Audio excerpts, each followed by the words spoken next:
반갑습니다. 오늘은 한문 원격 수업 8번째 시간입니다. 학습지가 준비되었나요? 자, 오늘도 인터넷 화면을 먼저 보겠습니다. 자, 네이버에서 이 단어를 한번 찾아볼게요. 사이비. 자, 그러면 사전에 내용이 나와 있고 또 뉴스에도 보면 영화를 소개하는 기사문에 사이비 종교, 사이비 집단 뭐 이런 말이 있고, 그 다음에 카페에도 가보면 사이비 경찰, 사이비 음식, 반 사이비 협회 뭐 이런 얘기들이 쭉 있습니다. 자, 그러면 오늘 수업하려고 하는 내용 중에 사이비라는 단어가 있기 때문에 사이비라는 단어를 인터넷으로 찾아봤는데, 자, 사이비는 이제 방금 본 것처럼 한글로 적으니까 좀 헷갈릴 수도 있는데 사실은 한자어입니다. 외래어인 줄 아는 한자어 중에 대표적인 거죠. 자, 기사문이나 글이나 아까 문장의 제목 같은 데 보면 그 내용을 파악하는데 또 핵심 단어로 사용되고 있죠. 그래서 이 단어의 의미를 알면 전체 내용을 파악하는데 시간과 노력이 절약될 것입니다. 당연히 문제를 푼다면 풀이에, 공부에도 당연히 도움이 됩니다. 그렇다면 여러분은 어떻습니까? 이런 상황이 닥쳐올 때마다, 그럴 때마다 그 결과가 기대하는 만큼의 긍정적인 상황이 계속 반복되면 아무런 문제가 없고 좋겠죠? 네, 그렇게 하려면 국어 어휘력이 좋거나 또 만약에 지문이 영어고 글이 영어였다면 영어 어휘력이 좋아야 되겠죠. 자, 이명학이라는 영어 그 일타 강사라고 불리는 그분도 어제 방송에 나와서 영어 실력의 80%는 어휘다라고 했습니다. 국어건 영어건 언어를 공부하는 언어를 사용하는 학문은 어휘가 그만큼 중요하다는 얘기가 되겠습니다. 자, 그럼 오늘도 사입이라는 단어의 자세한 내용은 잠시 후에 다시 살펴보도록 하고 어휘가 왜 중요한지를 여러분이 한번 더 생각해 보면서 수업 시작해 볼게요. 오늘 수업도 유튜브 영상을 먼저 보면서 시작하겠습니다. 자막에 쓰인 한자어도 메모를 하시고 학습지, 지금 보는 학습지 메뉴에 있는 내가 알고 싶은 한자어 과제 하는데도 활용을 해주세요. 자, 그러면 영상을 보고 다시 돌아오기 바랍니다.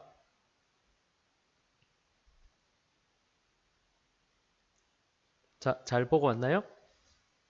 자, 오늘은 영상에 보면 윤동주 시인과 관련된 내용을 다루고 있었죠. 자, 영상에 나온 한자어 중에 선생님이 함께 살펴보고 싶은 한자어는 1번 동경입니다. 동경. 자, 예시 문장에 채워봅시다. 미숙은 자신이 동경해 마지 않던 동경. 김 선생을 만나자 자신도 모르게 눈물이 쏟아졌다.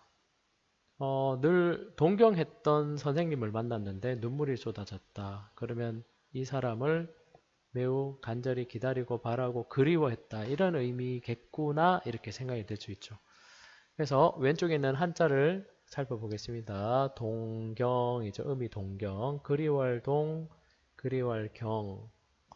뭐 뜻은 여러 가지가 있습니다. 사전에 보면 한자 쓰기를 하지 않는 이유는 이 두 한자 모두 어려운 한자라서 교육용 1800자 한자가 아닙니다. 그 이상의 어려운 한자이기 때문에 빠져있고 실제로 이 부분 있죠. 왼쪽 이 부분과 이 부분 왼쪽 부분만 살펴보면 모두 마음심자의 변형입니다. 마음심자가 새로운 한자와 만나서 또 다른 한자가 되면서 모양을 바꾼 거죠. 마음심자가 들어가는 단어들은 그러면 어떤 의미일까요? 심리나 기분, 마음을 나타내는 단어들의 마음심자가 들어갑니다. 그리워하다, 심리적인 거죠. 마음이고. 자, 동경, 것들 이제 보겠습니다. 어떤 것을 간절히 그리워하며, 간절히 그리워해. 그것만을, 머릿속에 그것만 생각이 나겠죠. 생각함, 동경. 뒤에 뜻 더 보면 마음이 스스로 들떠서 안정되지 아니함. 뭔가 거기에 너무 몰입되어 있다 보니까 마음이 약간 들뜨기도 하나 봐요. 그러면 대상은 어떤 것들을 동경의 대상으로 삼겠습니까? 사람이 될 수도 있고 어떤 뛰어난 문화, 뭐 서양 문화를 동경했다, 뭐 이런 표현 쓸 수 있고, 그죠? 어떤 문학 작품 같은 것을, 뭐 예술 작품을 동경한다, 뭐 여러 가지가 그 대상이 될 수 있습니다. 자, 그 밑에 쫓을 추자를 넣은 이유는 지금 자 오른쪽 사진 캡처 있는 거 보면 별 하나의 추억과 별 하나의 사랑과 별 하나의 쓸쓸함과 별 하나의 동경과 하면서 동경을 찾아서 학습지에 배웠고, 추억할 때 추자 있죠? 예, 이 한자를 가져온 겁니다. 추. 그래서 추억이라고 할 때 추자는 왼쪽 아래에 있는 거 쫓을 추자고, 어떤 단어가 있냐면 추적, 추종, 추각, 추억, 추월, 추구. 다 쫓아간다 이런 의미를 담고 있는 단어들이죠. 4번 적어보기 바랍니다. 사진 밑에 참고 보겠습니다. 적어볼게요. 창시, 성시를 만들고 창시, 그 다음에 이름을 바꿈, 계명, 이름을 고친다 이 말이죠. 자, 일본 제국주의 시대 때 우리나라 사람들의 성과 이름을 일본식으로 바꾸게 했던 것을 창시 계명이라고 합니다. 여기에 순응하고 따랐던 사람은 일본 뭐 국민으로서 그때 황국 신민 뭐 이런 말 썼죠. 뭐 혜택을 받았을 수도 있습니다. 학교도 더 다니고 취업도 잘하고 했을 수 있겠죠. 하지만 우리나라 사람들은 전통과 가문을 중요시했기 때문에 조상을 버리는 일을 할 수 없는 거죠, 절대. 그래서 생각보다 많은 사람이 했다고 하진 않고 일부러 하긴 해야 되니까 말도 안 되는 말, 개의 자식, 말 그대로 개의 자식, 견자, 뭐 이런 식으로 성을 막 마구잡이로 만들기도 하고 했다고 하네요. 자, 아무튼 여기는 창시개명 됐습니까? 자, 그러면 영상 활용하는 수업은 수업 내용은 여기까지 하고 다음으로 교과서 익히기를 한번 해보도록 하겠습니다. 교과서 잠깐만 볼게요. 교과서는 지금 여전히 31쪽 31쪽이 아직 수업하지 않은 성어가 마지막 이 성어죠. 이 성어. 자, 이 성어는 아까 전에 봤던 사이비입니다. 사이비. 사이비라는 한자어고 여기에 추가적으로 다른 출판사, 한문 출판사, 다른 출판사의 성어 하나를 더해서 세 글자 성어 두 가지를 보도록 하겠습니다. 학습지로 돌아갑니다. 자, 그러면 교과서 익히기 1번 예시 문장부터 봅니다. 직업을 전문직이라고 속이는 땡땡땡도 있고 학자도 이것이 있지만 가장 큰 문제는 이 땡땡땡 종교가 아닐까. 자, 그러면 단어는 이미 사입이라고 했으니까 다시 읽어보면 직업을 전문직이라고 속이는 사입이도 있고 사입이 의사, 사입이 뭐 기자 이런 말이 다 됩니다. 학자도 사입이가 있다. 가짜 박사 이런 거 있죠. 가장 큰 문제는 사이비 종교. 사이비 종교는 이제 사회적으로 볼 때 가정을 파탄시키게 한다거나 일상적인 정상적인 생활을 못하게 하는 경우가 많았었기 때문에 그런 거죠. 자, 아무튼 사이비 종교도 문제는 맞습니다. 한자로 한번 적어 봅시다.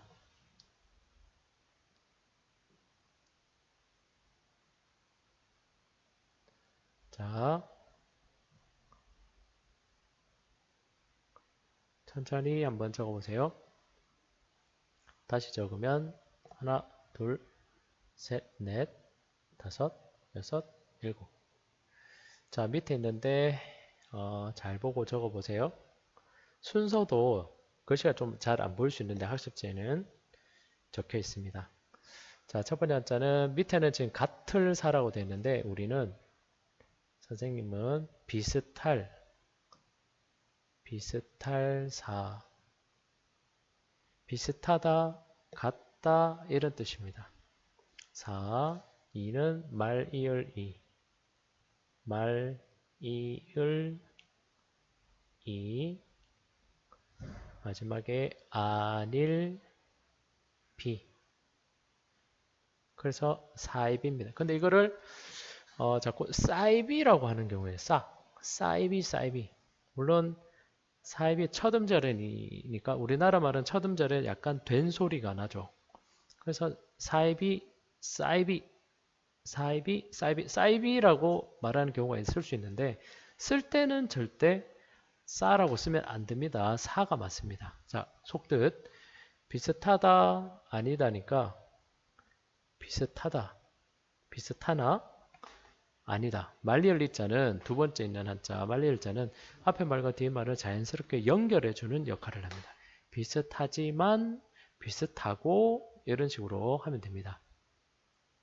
지금은 비슷하지만 아니다 서로 반대되는 의미를 양쪽에 앞뒤로 두고 있으니까 비슷하지만 비슷하나 라고 하는 게 좋은 풀이가 되겠죠. 자, 속뜻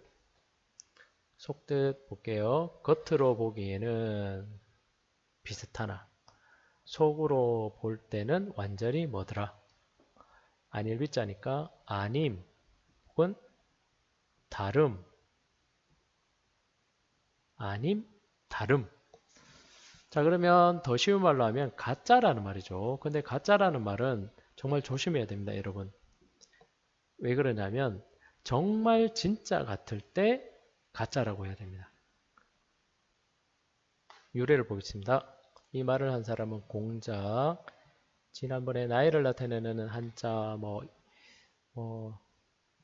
지학, 이립, 부록, 지천명 했던 그때 공자입니다. 향원은 점잖은 사람, 지금으로 치면 모범 시민 같은 경우인데 모범 시민을 미워한다 그랬어요. 왜냐하면 사이비라서. 사이비 같은 모범 시민, 향원을 미워한다 그랬습니다. 모범 시민이면 우리가 칭찬해야 되는데 왜 그렇게 얘기했냐면 이 향원에 있는 사람들이 한 가지 어떤 기준에 맞춰서 꾸준히 모범적으로 산 게 아니고 이 사람들은 시대의 변화에 따라서 나쁜 놈 편도 됐다가 착한 편도 됐다가 이렇게 했다는 거죠. 불의한 시대가 오면 불의한 시대의 그 시대 흐름에 맞춰 살아서 모범이 되는 겁니다. 그러면 모범이 아닌 거죠, 그거는. 그래서 이랬다 저랬다는 박쥐 같은 인간 향원을 나는 미워한다. 겉으로 볼 때는 비슷해 보여서 항상 모범 시민으로 살지만 사실은 진짜가 아니다. 가짜다. 이렇게 얘기했던 거죠. 자, 첫 번째 성어 이렇게 하고 같을 사자가 들어가는 단어 자, 사이비, 유사품, 근사치, 비몽사몽 꿈이 아닌가 꿈인가 이런 말이고 그 다음에 흡사하다 이런 단어에 사자가 들어가 있습니다. 4번 적어주세요. 자, 참고 한 번 더 보겠습니다. 그러면 사입이라는 단어는 겉으로 보기에는 이렇고 속으로 보기에는 저렇다. 겉과 속이 다르다. 겉과 속이 다르다라는 의미로 쓰이는 다른 성어들을 선생님이 좀 찾아왔습니다. 음만 얼른 확인해 볼게요. 첫 번째 구밀복검 나중에 다시 다 배우니까 그때 자세하게 설명해 줄게요. 지금 음만 한번 봅니다. 양두 구육 세 번째 표리 부동 이 말을 제일 많이 들어봤을 것 같아요. 마지막 면종 복배 음만 다시 읽으면 구밀복검 양두구육 표리부동 면종복배 사이비처럼 겉과 속이 다르다는 의미로 쓰이는 단어들입니다. 다 적었습니까? 자, 교과서 익히기 두 번째 다른 출판사에 나온 보충 한자입니다.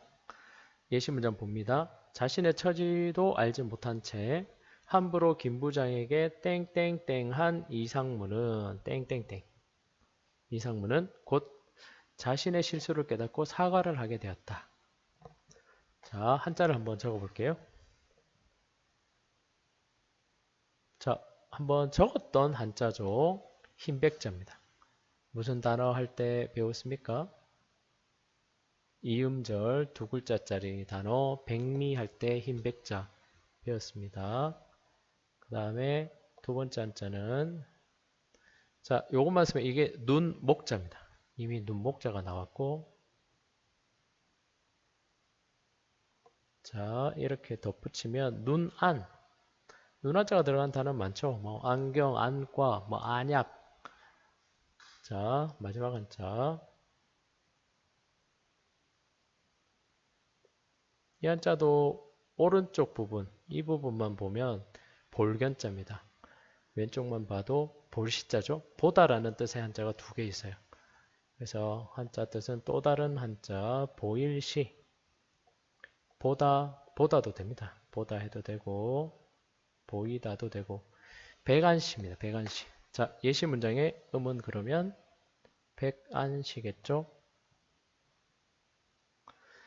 자, 겉뜻 보겠습니다. 흰 눈 보다, 흰 눈으로 보다 하면 되겠죠. 됐고, 속뜻, 항상 속뜻이 중요하다 했죠.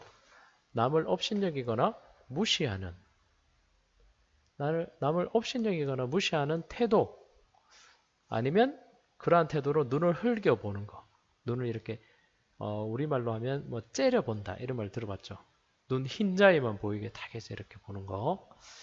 업신여긴다라는 말은 뭐냐면 그 상대방을 낮잡아 보는 거. 낮잡아 보는 거. 아니면 하찮게 여기는 거. 이걸 업신여긴다라고 하죠. 상대방을 무시하거나 하찮게 본다는 겁니다. 자, 백안시라는 말이 흰 눈으로 보다인데 왜 이런 뜻이 되냐면 중국 진나라 때 중림칠연, 중림칠연은 매우 뛰어난 실력을 갖고 있음에도 불구하고 돈과 명예, 지위는 버리고 자연에 은둔해 살면서 시를 짓고 풍류를 즐기면서 살았던 7사람이 있었는데 그 중에 완적이라는 사람과 관련된 이야기입니다. 근데 이 사람이 배간하기도 하고 청안하기도 했다. 이렇게 얘기가 전해지고 있거든요. 그러면 어떻게 했냐면 돈이나 명예, 그 다음에 사회 부조리 뭐 이런 것을 피해서 떠나온 사람인데 완적의 이름을 그러니까 뛰어난 능력을 믿고 돈이나 명예, 지위를 들고 와서 완적을 회유해서 데려가라는 사람들이 찾아오면 완족은 그런 것을 싫어하는 사람이니까 배간시한 겁니다. 일부러 눈을 뒤집어서 흰 눈자만 보이게 해서 이렇게 한 거죠. 그러면 상대방이 겁을 먹거나 무시당했구나 라고 생각하고 떠나고 이렇게 반대로 완적이 좋아하는 술을 가져오거나 뭐 문학을 서로 교류하려고 오거나 이렇게 찾아오는 사람들이 있으면 언제든지 찾아오게 하고 또 음식과 술을 준비해서 함께 자리를 갖는 청안, 푸를 청자에 눈한자니까 푸른 눈으로 봤다. 사람 눈이 푸른 건 아니지만 그만큼 깨끗하고 맑은 눈으로 받아들였다. 뭐 이런 얘기가 있습니다. 백안시까지. 자, 됐나요? 자, 그러면 오늘 여기까지 수업은 다 마쳤습니다. 다들 수고 많았고 학습지 잘 정리해 주세요. 감사합니다. 모두들 안녕.